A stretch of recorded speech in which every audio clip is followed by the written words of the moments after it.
para el mundo. Yus Canal Multimedia Radio.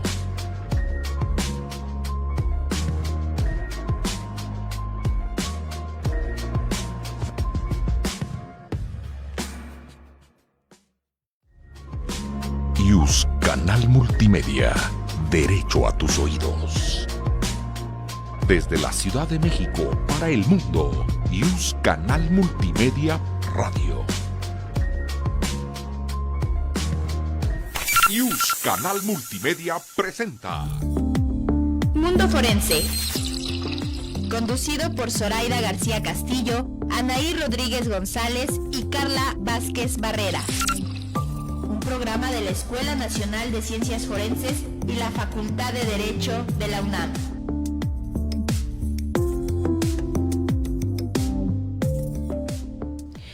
Muy buenos días, les habla Anaí Rodríguez González en su programa Mundo Forense. El día de hoy estamos transmitiendo desde la página de Facebook de Canal Yus Multimedia de la Facultad de Derecho de la UNAM.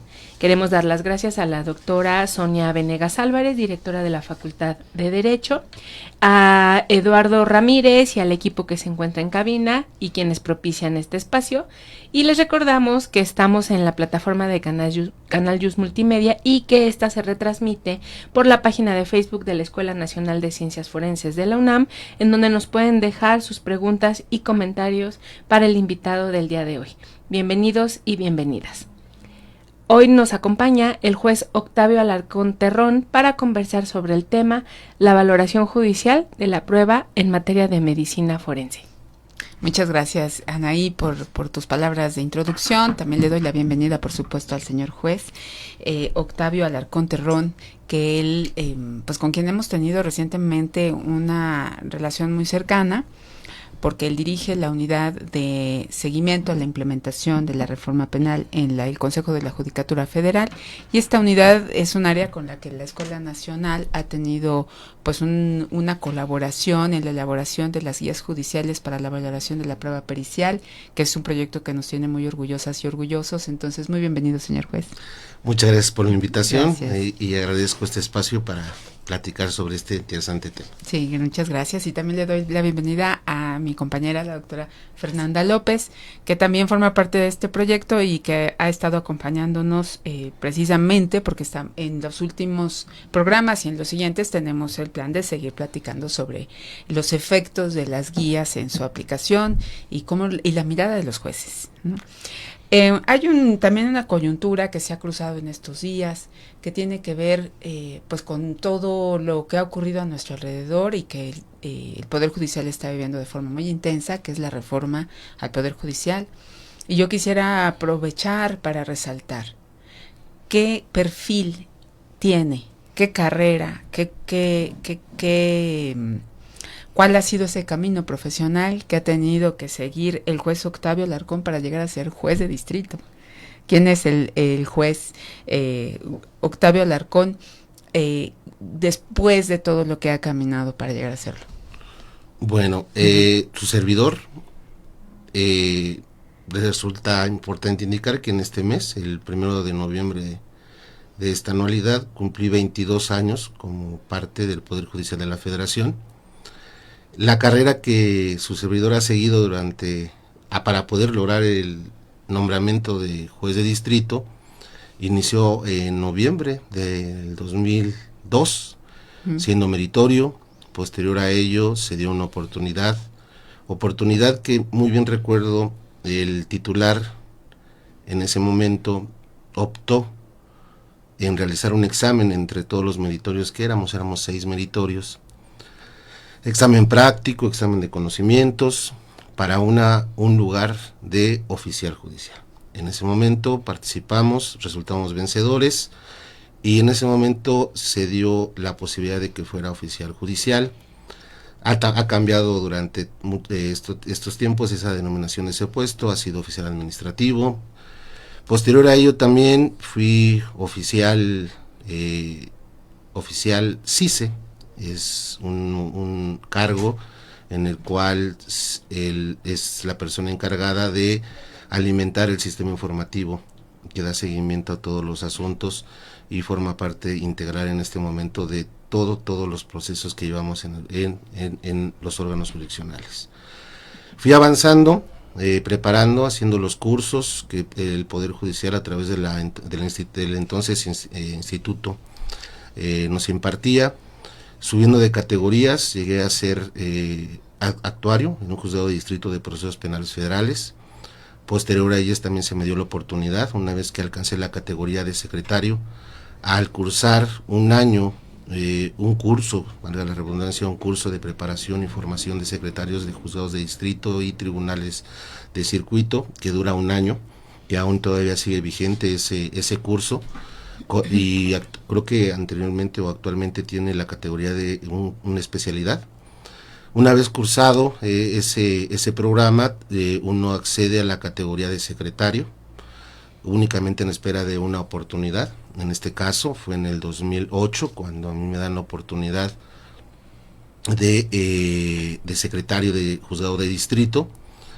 Posterior a ello también tuve la oportunidad de ser invitado a trabajar a tribunal colegiado, también en categoría de secretario. Y fue en ese momento, en el año 2014-2015, cuando se generan las convocatorias para poder en su momento seleccionar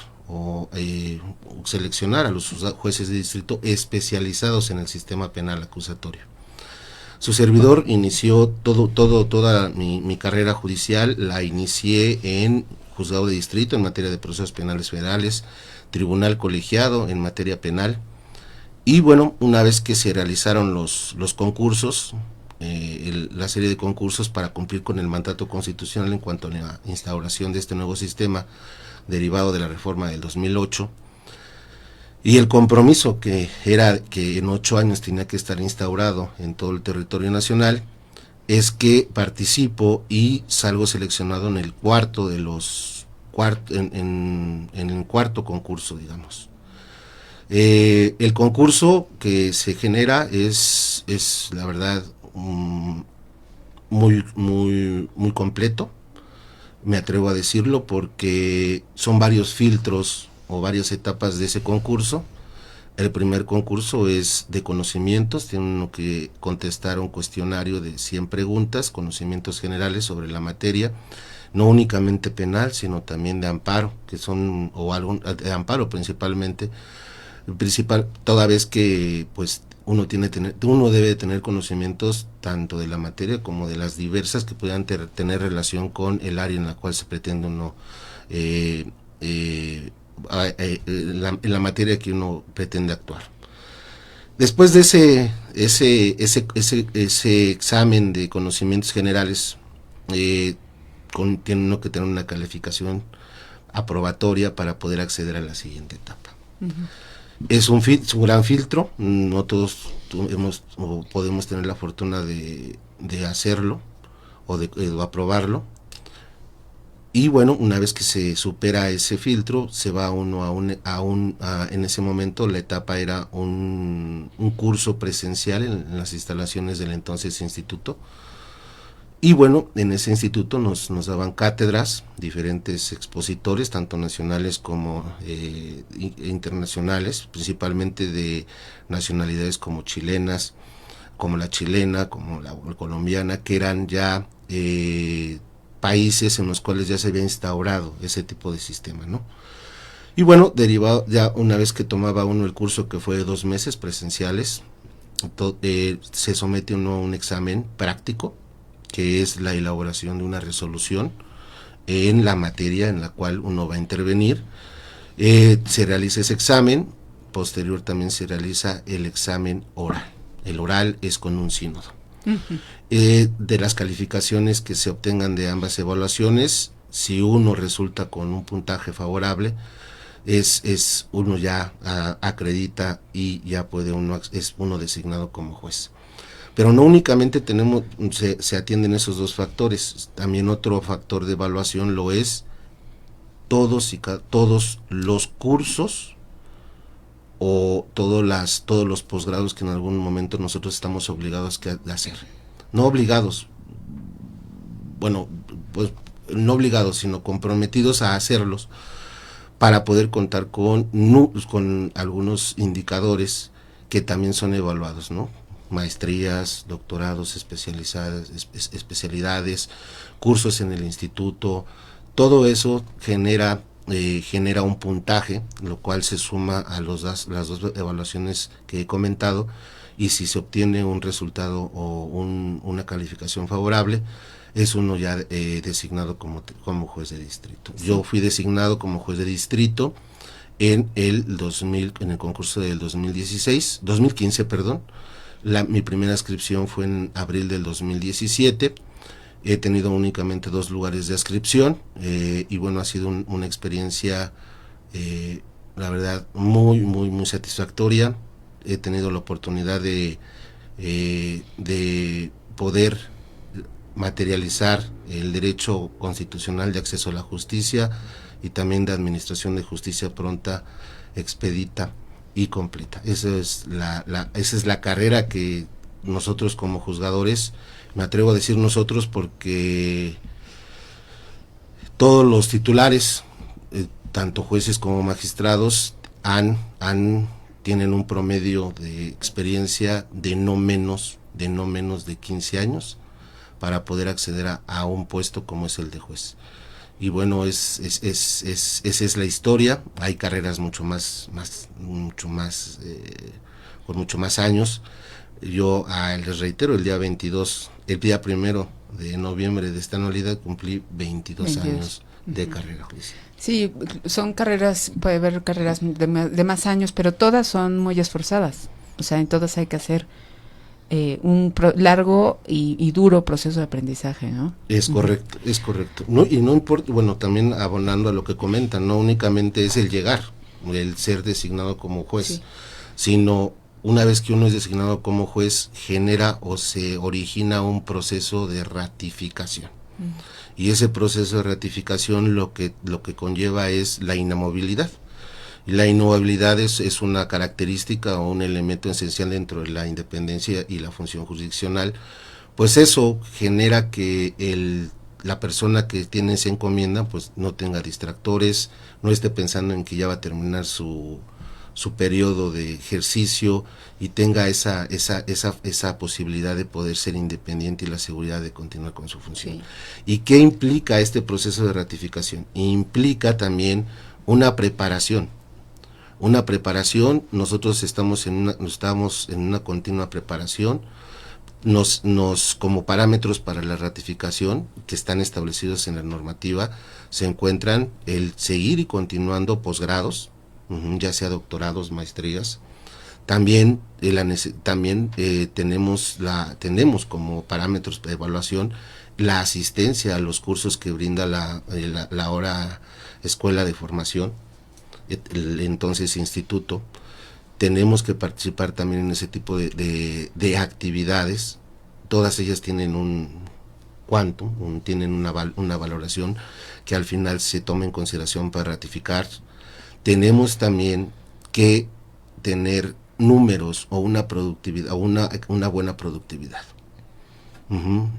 Numéricamente tenemos que tener tenemos que generar estadísticas favorables que tienen que ver con el número de asuntos que resolvemos, no el sentido, sino también tenemos que se verifica cuántas de las resoluciones que uno emite, una vez que son sujetas al análisis de la segunda instancia y al juicio de amparo, han sido modificadas, revocadas o se ha concedido el amparo respectivamente. Ese también es un factor que a nosotros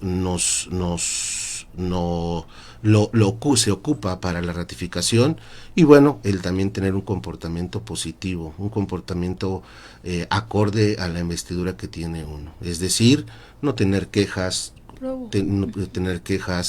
del personal, del público que atienda a uno, ¿no?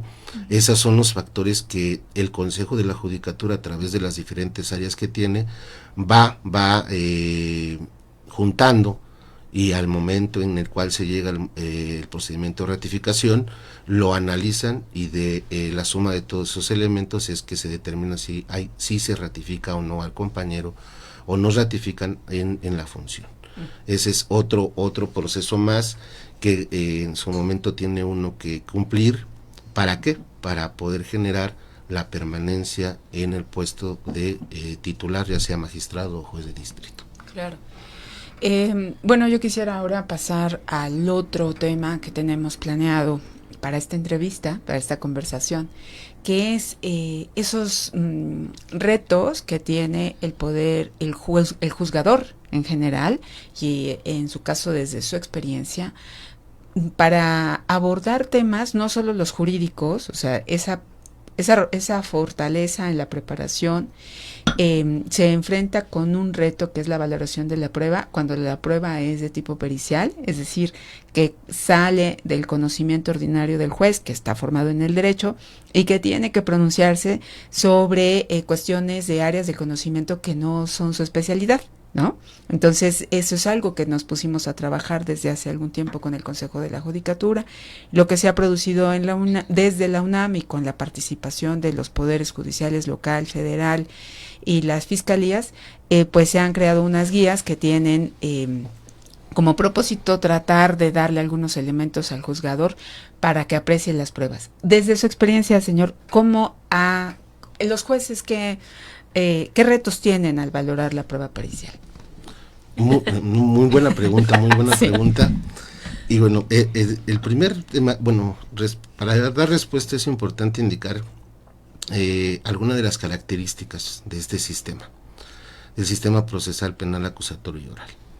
Se cambia en este caso el tema relacionado con valoración de prueba, ya no es una valoración de prueba tasada, ya existen reglas, algunas reglas o directrices en el propio Código Nacional de Procedimientos Penales para la valoración de la prueba. Para ello, encomienda al juez realizar un estudio, un análisis lógico, razonable, bajo las máximas de la experiencia.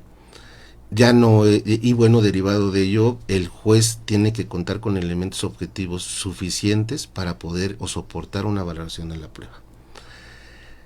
Las pruebas en este nuevo sistema, principalmente la prueba científica o técnica o tecnológica, es de una ayuda, es elemental, porque ya no únicamente este nuevo sistema se basa en la declaración o el dicho de una persona, sino a través de todos los avances científicos y tecnológicos se generan ciertos indicios que pueden ser materia de un análisis científico, y derivado de ello estas áreas científicas o tecnológicas nos ayudan a los jueces a poder sustentar o poder en su momento corroborar lo que a las personas en algún momento manifiestan respecto a un hecho con carácter de delito.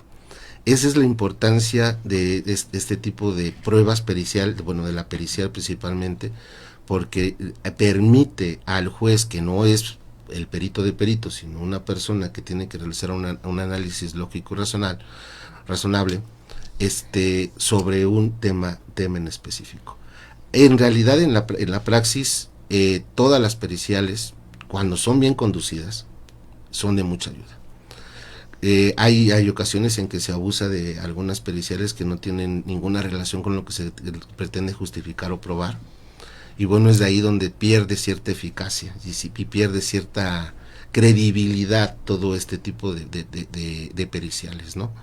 Sin embargo, hay asuntos o hay ciertos hechos en los cuales existen vastos indicios que pueden ser sometidos a este tipo de pericias, y las opiniones que brindan los expertos, que también deben estar debidamente acreditados,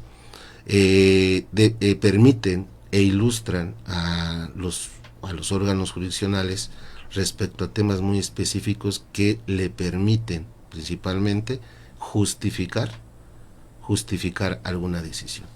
Los avances científicos son y todo este tipo de cuestiones tecnológicas son de una gran ayuda para la función de la valoración de la prueba, siempre y cuando, reitero, pues se establezca bien qué se pretende justificar o probar, porque en ocasiones se abusa de este tipo de herramientas únicamente pues por protocolo o por cuestiones que pues para confundir o para distraer algún tipo de elemento que pues en realidad no tiene nada que ver. Ese, para su servidor, durante el tiempo que he estado de juez de distrito, fue de gran ayuda. Hay áreas en las cuales uno no es experto, sin embargo, si se auxilia o una de las partes lo auxilia a uno con un experto que cuente con conocimientos suficientes y con una habilidad para explicar adecuadamente, no solo al juez, sino a las partes, sobre un tema controversial, es de gran ayuda porque da la luz para poder resolver y valorar la prueba de manera lógica, razonable, bajo las máximas de la experiencia y la sana crítica. Esa es la importancia que este momento tiene la prueba pericial y el esfuerzo que se ha realizado por las instituciones, ¿no? Como lo refiere bien usted, la universidad también ha colaborado en este tipo de guías de valoración de prueba, que ha sido un instrumento muy valioso para todos los compañeros, porque nos permite a nosotros dimensionar los objetivos, las terminologías de cada una de las periciales, ¿no? Verificar que no es lo mismo la dactiloscopía que la nofoscopía, son cuestiones diferentes. Todo eso a nosotros, a través de las guías, nos han apoyado en eso. Yo tuve la oportunidad de ver los primeros programas que sobre estas guías salieron, donde daban una explicación de cada una de las periciales, y bueno, para mí era muy interesante, porque a veces ahí dices, bueno, entonces para eso sirve. creo que me estoy guiando, no voy bien.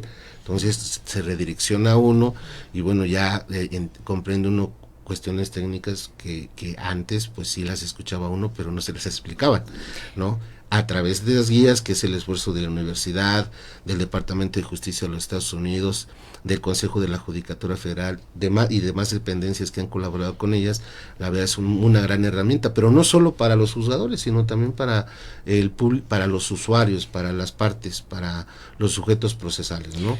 Porque sí, a través de esto ya podrían hacer ellos sus ofrecimientos adecuados. Ahí justamente aprovechando mucho su expertise, porque al final esta parte como de insertarse en este nuevo sistema, ¿no? Donde la prueba pericial toma un papel importante. A mí me gustaría preguntarle, en su experiencia como juez, ¿qué tan frecuente es que se haga el análisis técnico y científico de estas pruebas durante los interrogatorios, contrainterrogatorios, o sea, el momento del desahogo?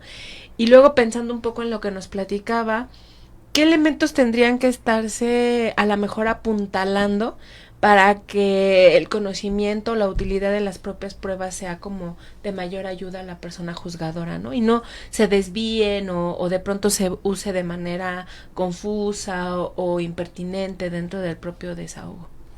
Muy bien. Con respecto a esto, como lo mencioné anteriormente, es muy importante que la parte que va a ofrecer y desahogar un órgano de prueba que tenga que ver con una pericial, sepa lo que busca de ella, ¿no? Sepa lo que busca de ella y se allegue del experto idóneo.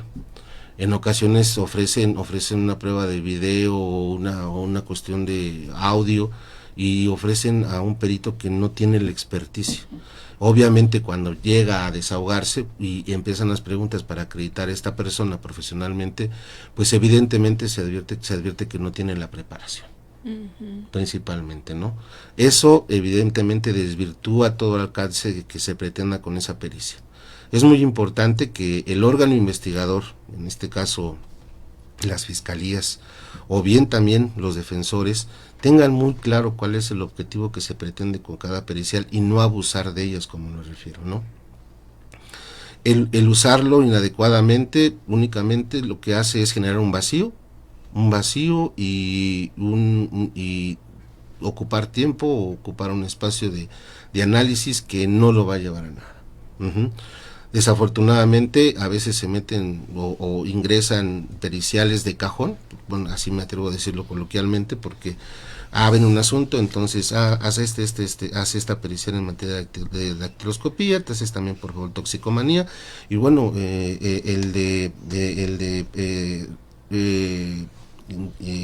balística, cuando pues esas cuestiones son de cajón, ¿no?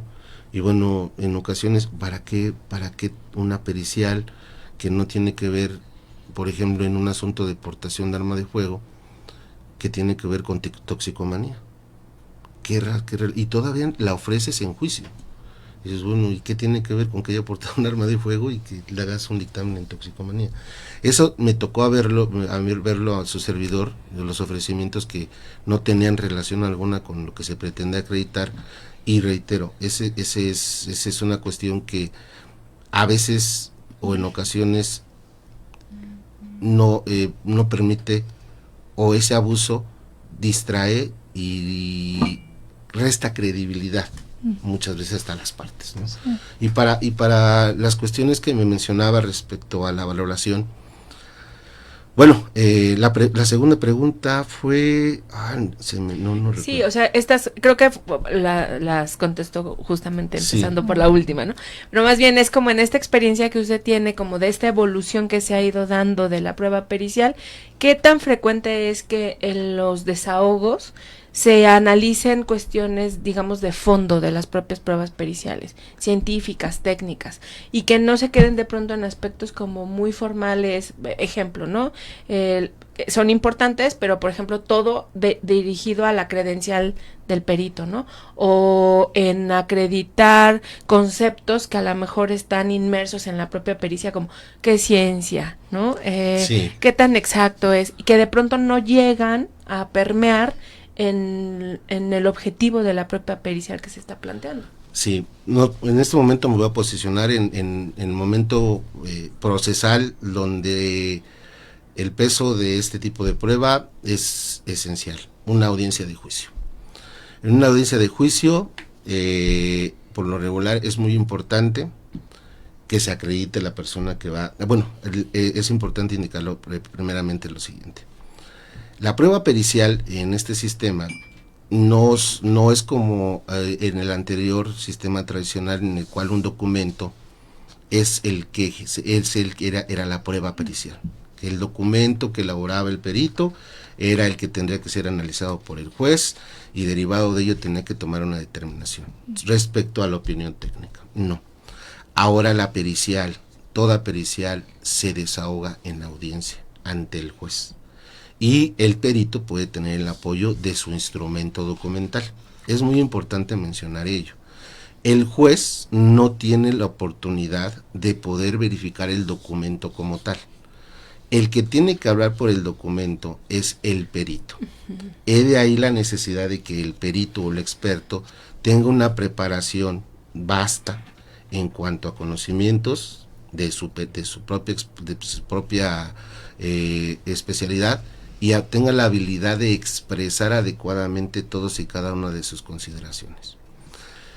También es muy importante durante este desahogo que se hace la intervención del oferente. El oferente es el que va a ir guiando al perito, preguntándole ciertas cuestiones inherentes a su documento.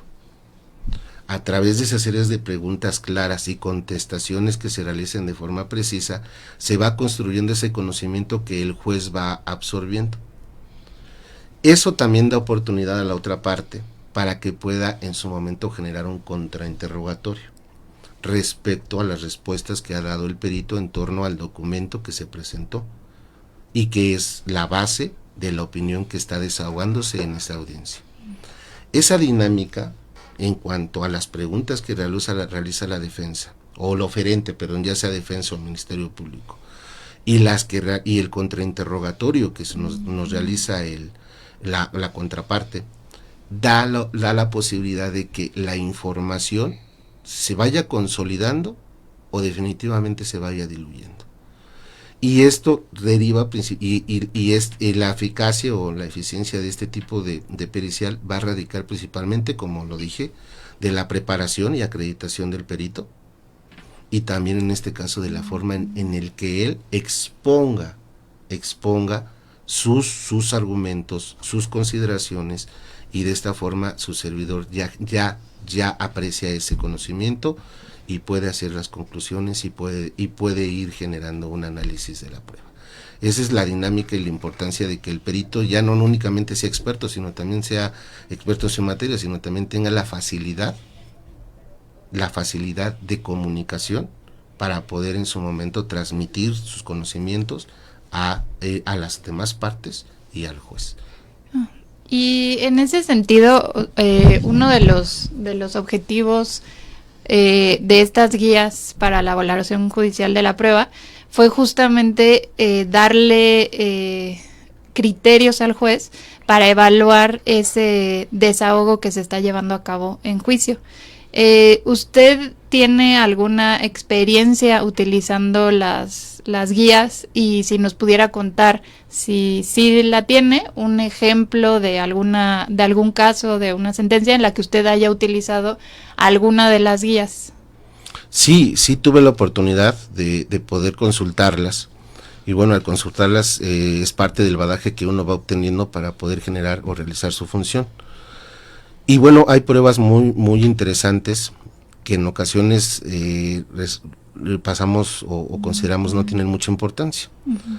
Sin embargo, yo tuve la experiencia en un asunto que tuve la oportunidad de conocer en juicio, en donde fue determinante para su servidor una prueba, una denominada necropsia, una pericia en materia de medicina, y a través de los conocimientos que pude yo, o a través del estudio de las guías, pues pude comprender ciertas terminologías y ciertas cuestiones de lo que se estaba buscando y las expectativas que uno como juez puede tener de esa pericia. Y también verificar algunas cuestiones técnicas que tienen que cumplirse para que tenga un soporte suficiente en cuanto a las conclusiones a las cuales se arriba, ¿no? Y bueno, para mí fueron de mucha utilidad. Fue un asunto muy complicado, porque hubo una serie de factores que en principio limitaron la posibilidad de su servidor de verificar algunas circunstancias del hecho, o limitaban la posibilidad de verificar algunas circunstancias del hecho. Y bueno, eso durante el desarrollo del juicio pues iba siendo más complicado comprender muchas circunstancias. Y bueno, el estándar que debe utilizar uno para poder resolver en un juicio es fuera de toda duda razonable. La duda razonable no es un estado psicológico, emocional, cognitivo, no. La duda razonable, derivado de los diversos criterios que se han emitido por la Suprema Corte de Justicia de la Nación, es en este caso el grado de convicción que se genera o el grado de convicción que uno puede generar con motivo de la información que recaba. El fiscal puede generar por sí mismo dudas razonables si no tiene elementos suficientes para poder soportar su hecho o sus aseveraciones. También duda razonable se puede generar cuando la contraparte genera algún otro tipo de información que controvierte de manera esencial el hecho que en su momento expone la parte acusadora. Esa es la duda razonable, no es otra cosa, no es de que es que tengo duda, no es algo subjetivo, es algo que eso es meramente subjetivo y se realiza a través de la valoración de las pruebas. Y bueno, este asunto la verdad sí fue muy complicado. Hubo varias cuestiones que se fueron desarrollando en el juicio. Recuerdo que trataré de no hacer o mencionar algunos datos que podrían ser sensibles. Hablaré en términos muy generales y bueno, para ello partiría de cuál fue el hecho, ¿no? Fue el hecho de que una persona menor de edad de sexo masculino, al tratar de ser revisado por elementos del entonces Gendarmería, trató de evadirse. Derivado de ello, después uno de los elementos de Gendarmería refiere que hubo trató de hacer una agresión y hubo una agresión en su contra a través de un instrumento punzocortante. Y bueno, derivado de ello, él tuvo la necesidad de accionar su arma de fuego, ¿no? Y derivado de ello, las heridas que se provocaron resultaron en que esta persona perdiera su vida. La clasificación legal que se le dio al hecho, homicidio, fue calificado, calificado, había varias agravantes que se hacían valer por parte del Ministerio Público. Ese fue el hecho. Y bueno, es la única información con la que cuenta uno al momento de que le remiten el auto de apertura juicio oral. es la única información de acuerdo a la dinámica procesal. Uno no tiene conocimiento de otra cuestión más que el hecho y los órganos de prueba que se pretenden desahogar. Pues fue muy complicado porque primero, derivado de la citación a la audiencia, pues el Ministerio Público no cumplió con su promesa de presentar a los elementos, algunos otros elementos o órganos de prueba que se le habían admitido. Lo mismo ocurría con la defensa. Sin embargo, también hay una obligación que se deriva de la Constitución en cuanto a facilitarle todas las condiciones para que se presenten sus órganos de prueba, y se ordenó en ese momento la presentación de los órganos de prueba de la defensa por medio de la fuerza pública. Iniciamos la audiencia, desafortunadamente, evitaré calificativos. Desahogamos la audiencia, sin embargo, durante la audiencia resultaron varios elementos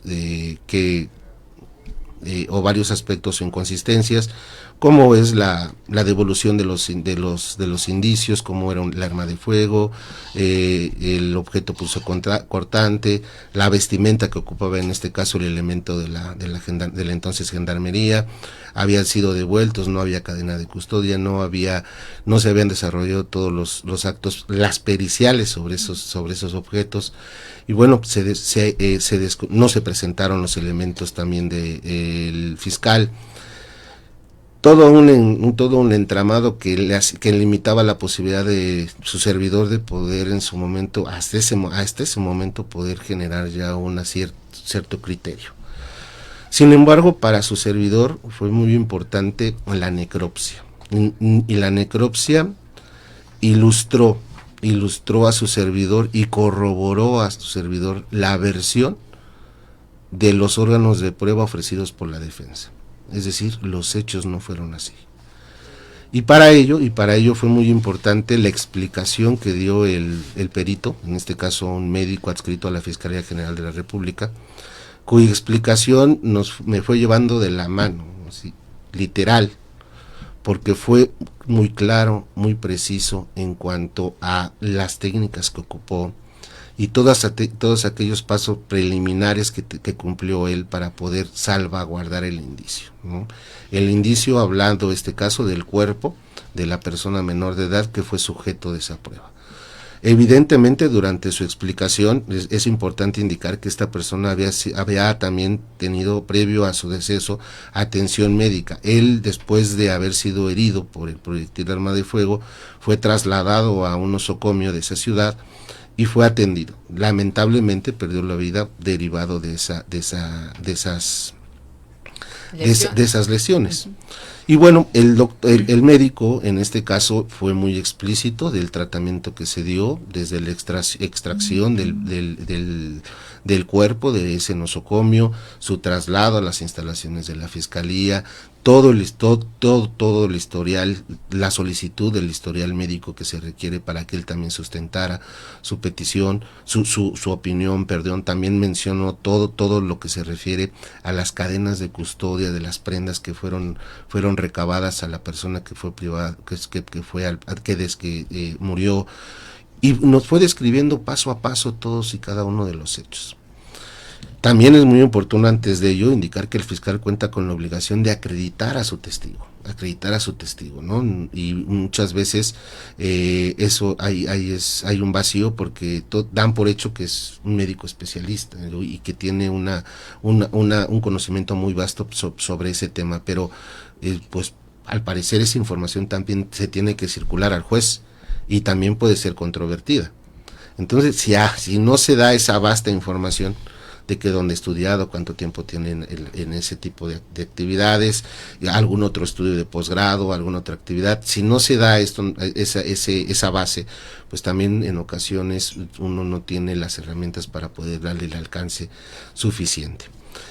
Fue muy oportuna la intervención del fiscal a través de sus preguntas. el perito, a través de la contestación de todas y cada una de las preguntas, nos fue esbozando los paso a paso el tratamiento que dio, la descripción también que dio de las heridas que habían provocado, la diferenciación que había hecho de las heridas quirúrgicas o lesiones quirúrgicas que habían sido provocadas por la manipulación del cuerpo o de la persona en vida, las operaciones que había sufrido.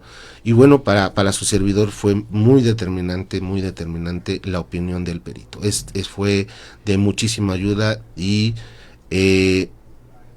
podría decir que tuvimos la declaración de una persona que había perdido su vida a través de la voz del perito. Le dio el modo en que lo expuso y lo ilustró a través del material fotográfico que también se obtuvo. Resulta importante que ese material fotográfico es sensible y bueno, de esa sensibilidad su servidor también es importante indicar que tomó la medida de las personas que estaban en el público salieran de la sala para que aún no se generara alguna falta, algún derecho. Entonces cesó el derecho de publicidad. También la madre de esta persona estaba en la sala y pues iba a ser una revictimización en ese sentido, de volver a ver esas imágenes de su ser querido en esa situación. Entonces se hace a puerta cerrada esa exhibición de material fotográfico y bueno, es ahí donde nos damos cuenta que la versión original o la versión que se pretendía pues no tenía ningún sustento, no así la versión de los testigos, que también eran los compañeros, unas personas que acompañaban a la víctima previo a que ésta fuera herida, en la cual nos dieron luz, aun y cuando no vieron quién disparó, ellos nos dieron luz de la dinámica en la cual sucedió, sí, y el lugar donde se posicionaba la persona que lo hizo. En medicina, ahora me lo acaba de recordar el señor juez, dicen mucho los médicos forenses, el cuerpo es el que habla, ¿no? Y a los médicos forenses o a los médicos legistas les corresponde hacer esa lectura, ¿no? Es el testigo de lo que ocurrió. Sí. Entonces qué bueno que ocurrió en este caso. Tuvimos oportunidad, gracias por compartirnos, de leer una versión de esta sentencia, y a mí me parece súper interesante, pero es más interesante cuando se narra, ¿no? Porque llegó el asunto al juicio sin que haya habido una investigación robusta, pero finalmente en el desahogo de una sola prueba se pudieron subsanar varias deficiencias, según nos cuenta, como la mecánica de las lesiones, y eso explica, por ejemplo, cuál fue la posición del agresor y del agredido, y cuál fue verdaderamente la razón por la cual se perdió la vida. Y todo aquello que sucedió desde el momento de las lesiones hasta el deceso, ¿no? Yo le quiero preguntar, en este caso que nos cuenta y en otros que seguramente ha tenido que hacer una interpretación o una lectura de lo que le explican los expertos, seguramente hay lenguaje y hay términos que pues no siempre son fáciles de comprender, ¿no? A menos que los expliquen ellos. Las guías tuvieron como propósito tratar de explicar también estos términos para que pues darle mayores elementos a las juezas y jueces, ¿no? De cómo interpretar estas pruebas periciales. ¿Cómo encuentra usted a las guías en ese sentido? Las guías necesitarían mayor claridad, hay que mejorar algo respecto de ese lenguaje, al menos, por ejemplo, tenemos una publicada en materia de medicina forense que trata sobre la necropsia. Nos hizo falta algo. ¿Qué crítica nos haría sobre las guías? Que le haga, una crítica para que realmente sirvan, ¿no? Muy bien. En realidad yo cuando la consulté, está muy bien estructurada, y bueno, establece cuáles son los pasos o los aspectos que deben ponderarse principalmente para que pueda tener o pueda decirse que se desarrolló adecuadamente la pericia. Es un trabajo muy bueno, está muy bien estructurado. Lo que debe hacer el juez, cómo se debe valorar, lo que se debe valorar y cómo se debe obtener. Pero el que más me llamó más la atención a mí y me ayudó mucho más es el glosario, que viene en la parte final. En la parte final viene una serie de terminologías que probablemente nosotros pues no conocemos o no estamos muy familiarizados, pero a través de ese glosario y la explicación de cada uno de los conceptos que se manejan ahí, la verdad ilustran mucho y también eso permite tener una mejor comprensión de lo que en su momento está mencionando el perito, ¿no? En ocasiones lo que es un hematoma, todo ese tipo de cuestiones técnicas o médicas que en su momento nosotros pues conocemos de manera coloquiales, ¿no? Una raspadura, un moretón, golpe, con todo ese tipo de cuestiones para su servidor fue muy bueno. Y sigue siendo muy bueno, ¿no? La verdad, una crítica como tal, pues no la tendría porque creo que está muy bien compilada, muy bien estructurada, nos refiere muchas cosas en torno a lo que debe ser, lo que debe realizar el perito y lo que uno tiene que en su momento ir obteniendo y que es la esencia principalmente de esa prueba. Eso es bastante ilustrativo y bueno, el lenguaje que se utiliza pues es un lenguaje no muy técnico, bastante digerible, bastante comprensible y eso permite pues tratar, bueno, a su servidor sí le fue de mucha ayuda en realidad y yo sí en realidad las ocupé y ya fueron de mucha ayuda, ¿no? Creo que muchos compañeros también las están atendiendo y le sirven a uno para poder sustentar o justificar y saber qué es lo que busca uno de cada perito. Bueno, pues desgraciadamente el tiempo nos alcanzó. Oye, nos están dando otros minutitos. ¿Ah, sí? Sí. Perfecto, muy bien. Ajá. Puedes hacer otra pregunta. Pues, a mí me gustaría preguntarle, porque hace unos momentos comentaba sobre que no muchas veces se entiende o se tiene la información sobre el alcance de cada una de las pruebas periciales y hay unas que se piden de cajón, ¿no? Como lo mencionaba usted. Uno de los objetivos de las guías fue justamente dar información sobre el alcance de cada una de las pruebas de las que se elaboraron guías y en ese sentido me gustaría preguntarle si está siendo útil las guías justamente para entender el alcance de las diferentes pruebas periciales. Sí ha sido muy útil. Yo comenzaba les mencionaba que en ocasiones confundimos algunas cuestiones, ¿no? Que me refería a la dactiloscopía de la lofoscopía, ¿no? Entonces yo cuando la leí dije, pues creo que hasta uno mismo estaba cometiendo el error de generar ese sinónimo, que en realidad no lo es. Cada una de esas dos pericias tienen objetivos diferentes y análisis diferentes. Y muchas veces lo utilizábamos o se utilizaba de manera sinónima, ¿no? Y ahorita, bueno, a través de las guías, en realidad, se va centrando la materia de cada uno. Ejemplo, y sucedía muy común, ¿no? Te ofrecen una pericial en materia de video y fotografía, ¿no? Y bueno, te llega un perito, un fotógrafo, y bueno, ¿cuál es el objeto de esa pericial? Pues que nos diga lo que está en la fotografía o cómo obtuvo esas fotografías. De ahí simple, ¿no? Y el fotógrafo se pone a describir el objeto, ¿no? Pero ¿qué es lo que técnicamente, por qué lo estamos trayendo? Para que nos diga la autenticidad de las fotos, el medio cómo lo sacó, o el video, si tuvo alguna alteración o no, ¿sí? O que nos venga a explicar lo que hay en el video. Esos son los errores que muy comúnmente me atrevo a referir con todo respeto, pero en ocasiones se confunden. Y eso es muy a menudo, y hasta por el órgano investigador, es decir, el fiscal. Y es a lo que me refiero. Y con este tipo de guías, si en un momento se atendieran, porque es un instrumento, la guía, muy técnico, y en realidad nos establece el alcance objetivo de cada una de las pruebas.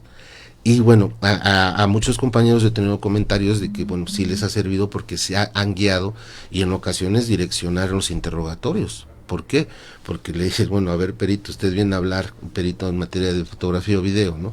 Viene a hablar de cómo obtuvo la prueba, o alguna vez tiene la prueba, o me viene a describir lo que hay en la prueba, o qué hay en esa fotografía. No, yo vi una persona del sexo masculino con una camisa azul, y hacer aseveraciones que no es materia de esa pericia. Sí. O el de video, ¿no? Bueno, viene a contarnos el video, ¿por qué no mejor lo reproducimos y lo vemos todos, ¿no? Uh-huh. Y eso que y en el minuto 3 y segundo 54, ¿qué es lo que ve usted, no? Bueno, pues era muy fácil, por lo cual colocarlo aquí, puede verlo todos, ¿no? Pero esa distorsión o refiero a esa sobresaturación de ofrecimiento y admisión de prueba que no tiene nada que ver, se supera y al juez le puede ayudar a superarlo con esa guía. Porque, mire, esta prueba consiste en esto. Y advierto que las preguntas que se están realizando no tienen o guardan relación con la naturaleza de esta pericia. Es de ahí la importancia de que este tipo de materiales sea consultable tanto por jueces, como se está haciendo, tanto por los ministerios públicos y también por los defensores, para que sepan claramente qué es lo que buscan con cada uno de con estas periciales. De otra manera, pues podemos desahogar una pericial y que el perito nos cuente lo que no le corresponde, y al fin de cuentas es dilatar el asunto, dilatar la audiencia de juicio, confundir y sin ningún efecto.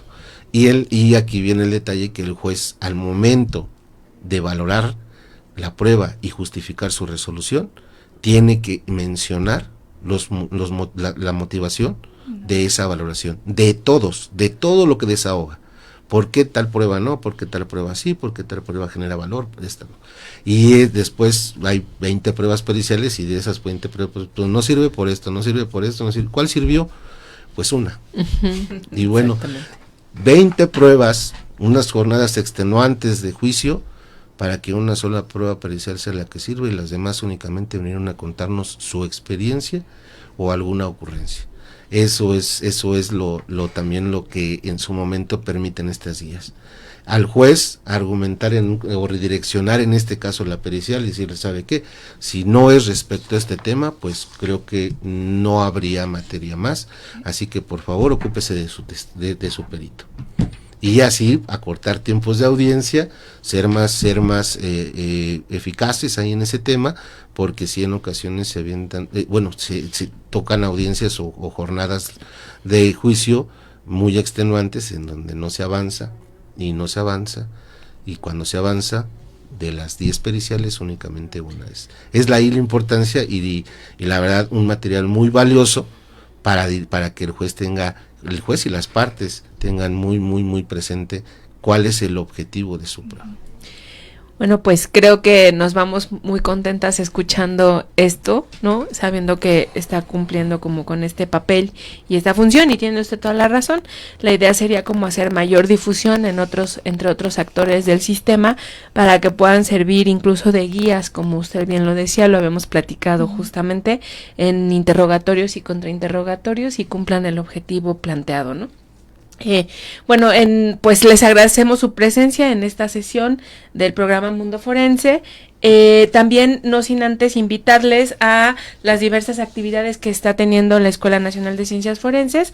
Este próximo 15 de noviembre a las 11 de la mañana tendremos la conferencia La complejidad de la investigación criminal, Juana Barraza Samperio, que será dictada por el maestro Renato Sales Heredia y que se realizará en el aula magna de nuestra escuela. Y también, con motivo del Día Internacional de la Eliminación de la Violencia contra las Mujeres, habrá un conversatorio, Mariana Lima, en la Facultad de Derecho de la UNAM, el 25 de noviembre a las 11 horas. Podrán encontrar mayor información sobre esta y otros eventos en nuestra página de Facebook, y les invitamos a seguirnos. Muchísimas gracias, señor juez, muchas gracias a las doctoras, y que tengan un excelente miércoles. Gracias.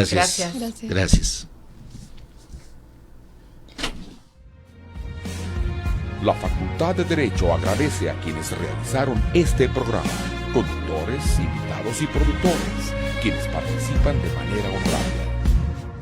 en News Canal Multimedia. Derecho a tus oídos.